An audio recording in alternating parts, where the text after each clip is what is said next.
Hi అండి. ఈరోజు మీరు కని విని ఎరుగని ఒక అవధూత స్వామి గురించి తెలుసుకుందాం. హిందూ మతంలో విగ్రహారాధనకు ఉండే ప్రాముఖ్యత అంతా ఇంత కాదు. దేవతలనే కాకుండా ఈ భూమిపై మహాపురుషులుగా నడయాడిన ఎంతో మందిని దేవుళ్ళుగా పూజిస్తుంటారు. ఈ తరహాలోనే తిరుపతి జిల్లాలో ఓ ప్రత్యక్ష దైవం ఉన్నారు. ఆంధ్ర, తమిళనాడు సరిహద్దు ప్రాంతాల ప్రజలతో నిత్య పూజలు అందుకుంటున్న ఆయనే శ్రీ సొరకాయల స్వామివారు. షిరిడి సాయిబాబా, పోతులూరి వీరబ్రహ్మేంద్ర స్వామి, శ్రీ రామకృష్ణ పరమహంస, శ్రీ రాఘవేంద్ర స్వామి, పుట్టపర్తి సాయిబాబా వంటి మహాపురుషులు, యోగులు, సిద్ధులు ఒక్కొక్క నిర్దిష్ట కార్యం కోసం భూమిపై ఒక్కొక్క అవధూత రూపంలో అవతరించారు. ఆ కోవకు చెందినవారే శ్రీ సొరకాయల స్వామివారు. అవధూత రూపంలో జన్మించిన సొరకాయల స్వామి జీవ సమాధి అయిన ఆలయానికి ఎంతో ప్రత్యేకత ఉంది. ఇక్కడకు వచ్చి మొక్కుకున్న తర్వాత కోరిన కోరికలు తీరిన భక్తులు స్వామివారికి సొరకాయలను ముడుపుగా కట్టడం ఆచారంగా వస్తోంది.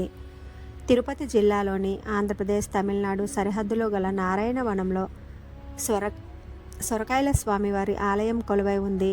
1700లో జన్మించిన స్వామివారు 1902లో శ్రావణ మాసం గరుడ పంచమి నాడు జీవ సమాధి పొందారు. ఆయన 202 ఏళ్ళు బ్రతికినట్లుగా చరిత్రకారులు చెబుతున్నారు. మద్రాసులో కొన్నాళ్ల పాటు సంచరించి ఆ తర్వాత తిరుమల శ్రీ వెంకటేశ్వరుడి దర్శనార్థం తిరుమలకు వచ్చి పద్మావతి శ్రీవారి వివాహమైన పవిత్రమైన చోటైన నారాయణవనంలో స్థిరపడినట్లు తెలుస్తోంది. సొరకాయల స్వామివారు జీవ సమాధి అయ్యి నేటికి 121 ఏళ్ళు గడుస్తున్న భక్తులు అంతే భక్తి శ్రద్ధలతో ఆయన్ని కొలుస్తుంటారు. నారాయణవనంలో స్థిరపడిన తర్వాత ఓ ఎండిన సొరకాయ డొప్పను భుజానికి తగిలించుకొని తనతో పాటుగా కొన్ని శునకాలతో ఊరూరా సంచరించేవారు. ఆ సొరకాయ డొప్పని పాత్రగా చేసుకొని భిక్షాటన చేసేవారట. ఊరు పేరు తెలియని స్వామి కావడం, సొరకాయని భుజంపై వేసుకొని తిరగడం ద్వారా అందరూ ఆయన్ని సొరకాయల స్వామి అని పిలిచేవారు. చివరికి ఆ పేరే ఆయనకు స్థిరపడిపోయింది. సొరకాయ స్వామి భిక్షాటన చేస్తూ తిరుగుతున్న సమయంలో అనారోగ్యంతో బాధపడుతున్న వారికి తన వెంట తెచ్చిన బూడిద, పసుపు, వేప మరికొన్ని ఔషధాలతో జబ్బును నయం చేసేవారట.